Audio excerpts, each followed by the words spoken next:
BJD ବିଧାୟକ ପ୍ରାର୍ଥୀ ସଞ୍ଜୟ ଦାସ ବର୍ମାଙ୍କ ରାଲି ତ୍ରିଲୋଚନପୁରରୁ ଆରମ୍ଭ ହୋଇ କରମଳା ମଠଠାରେ ଶେଷ ହୋଇଥିଲା। 2000ରୁ ଅଧିକ ବାଇକ୍ ଏବଂ 3000ରୁ ଅଧିକ ମହିଳାଙ୍କୁ ଧରି ବିଜେଡି ରାଲି ହୋଇଥିଲା। ପୁରୀ ଲୋକସଭା ପ୍ରାର୍ଥୀ ଅରୁପ ପଟ୍ଟନାୟକ ଏବଂ ସତ୍ୟବାଦୀ ବିଜେଡି ବିଧାୟକ ପ୍ରାର୍ଥୀ ସଞ୍ଜୟ ଦାସ ବର୍ମାଙ୍କୁ ନେଇ ରାଲି ସଫଳ ହୋଇଥିଲା। ଆନ୍ଦୋଳନର ଇଏ ହେଲା ମୂଳ ପୀଠ ସ୍ୱର୍ଗତ ପ୍ରାଣନାଥ ପଟ୍ଟନାୟକ ଏଠି ଚାଷୀ କୂଳର ନ୍ୟାୟ ପାଇଁ ଗୋଟେ ଲମ୍ବା ସମୟ ଧରି ସଂଘର୍ଷ କରିଥିଲେ।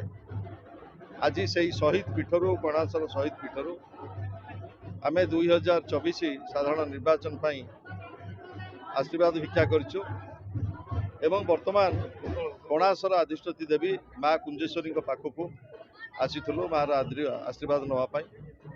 ମୋର ଗଭୀର ବିଶ୍ୱାସ ଆସନ୍ତା ନିର୍ବାଚନରେ କଣାସବାସୀ ସତ୍ୟବାଦୀ ବିଧାନସଭା କ୍ଷେତ୍ର ପାଇଁ ମୋତେ ଆଶୀର୍ବାଦ କରିବେ ଏବଂ ସେବା କରିବା ପାଇଁ ସୁଯୋଗ ଦେବେ ଏବଂ ବିଶେଷ କରି ମାନ୍ୟବର ମୁଖ୍ୟମନ୍ତ୍ରୀ ନବୀନ ପଟ୍ଟନାୟକ ସାଂସଦ ପାଇଁ ଅରୁପ ପଟ୍ଟନାୟକଙ୍କୁ ଏଠି ପ୍ରାର୍ଥୀ କରିଛନ୍ତି।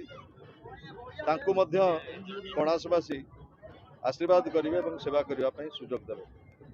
କଣାସର ରାଜନୀତି ସହିତ ସାମାଜିକ ଜୀବନ ସହିତ ମୋର ଦୁଇ ଦଶନ୍ଧିର ସମ୍ପର୍କ। ଏ ମାଟିରେ ମୁଁ ମୋର ରାଜନୈତିକ ଜୀବନ ଆରମ୍ଭ କରିଥିଲି ଏବଂ ବୋଧହୁଏ ମା କୁଞ୍ଜେଶ୍ୱରୀଙ୍କର କୃପା ମୁଁ ପୁଣି ଥରେ ସେ ମାଟିକି ଫେରି ଆସିଛି ସେବା କରିବା ପାଇଁ ଏବଂ ମୋର ବିଶ୍ୱାସ କଣାସବାସୀ ମୋତେ ଆଦରି ନେବେ, ପୁଅ ଭଳି ସ୍ନେହ ଦେବେ, ମା ମାନେ ତାଙ୍କ ପଣତ କାନିରେ ମୋତେ ଘୋଡ଼େଇକି ରଖିବେ, ଯୁବକ ଛାତ୍ରମାନେ ମୋ ସହିତ ଏ ସାଧାରଣ ନିର୍ବାଚନରେ ମୋ ସହିତ ସାଥୀ ହେଇକି ଯିବେ ଏବଂ ମୁରବୀମାନଙ୍କର ଆଶୀର୍ବାଦ ନେଇ ଏହି ସତ୍ୟବାଦୀ ନିର୍ବାଚନ ମଣ୍ଡଳୀର ରାଜନୀତି ଯେଉଁ ଆସୁଛି 2024 ସାଧାରଣ ନିର୍ବାଚନ ସେଥିରେ ବିପୁଳ ଭୋଟ ପରିମାଣରେ ଶଙ୍ଖ ଚିହ୍ନରେ ଭୋଟ ଦେଇ ଆମ ଦୁଇ ଜଣଙ୍କୁ ନିର୍ବାଚିତ କରିବେନି, ନବୀନ ବାବୁଙ୍କ ହାତ ମୁଠାକୁ ଟାଣ କରିବେ। ଆପଣ ଜାଣିଛନ୍ତି 5 ଥର ଭାରତ ବର୍ଷର ଲୋକପ୍ରିୟ ମୁଖ୍ୟମନ୍ତ୍ରୀ ନବୀନ ବାବୁ ଷଷ୍ଠ ଥର ପାଇଁ ମୁଖ୍ୟମନ୍ତ୍ରୀ ହେବାକୁ ଯାଉଛନ୍ତି। ଓଡ଼ିଶାର 4.5 କୋଟି ଜନସାଧାରଣଙ୍କର ଶ୍ରଦ୍ଧା ଆଶୀର୍ବାଦ ତାଙ୍କ ପ୍ରତି ରହିଛି ଏବଂ এই କଣାସର ବହୁ ବିକାଶମୂଳକ କାମ ବିଜୁ ଜନତା ଦଳ ସମୟରେ ଏଠି ସମ୍ଭବ ହୋଇପାରିଛି। ମୋର ଆଶା ଆଜି କଣାସର ବିକାଶରେ ନିଶ୍ଚିତ ଭାବରେ ଲୋକ ମୋତେ ଜନସାଧାରଣ ମୋତେ ସୁଯୋଗ ଦେବେ କଣାସ ବିକାଶକୁ ଆଗକୁ ନେବା ପାଇଁ ଏବଂ ମୁଁ ଧନ୍ୟବାଦ ଜଣାଇବି, କୃତଜ୍ଞତା ଜଣାଇବି ଆଜି କଣାସ ପଞ୍ଚାୟତର ସ୍ଥାନୀୟ ଆମର ସରପଞ୍ଚ ଆମର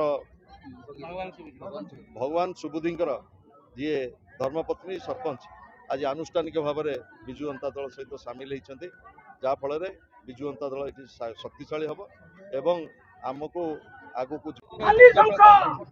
ମା କୁଞ୍ଜେଶ୍ୱରୀଙ୍କ ଆଶୀର୍ବାଦ ନେଇକି ଆମେ ଦୁଇ ଜଣ ଏନା ଲଢ଼େଇ କ୍ଷେତ୍ରକୁ ବାହାରିଛୁ। ମାଙ୍କର ଆଶୀର୍ବାଦ ମିଳିଛି, ଆପଣମାନଙ୍କ ଆଶୀର୍ବାଦ ମିଳିଛି। ଆଗାମୀ ଦିନରେ ଆହୁରି ଆସିବାର ବହୁତ ଥର ଅଛି। ଏତିକି ଆପଣମାନେ ଆମ ଉପରେ ବିଶ୍ୱାସ କରନ୍ତୁ, ଭରସା କରନ୍ତୁ।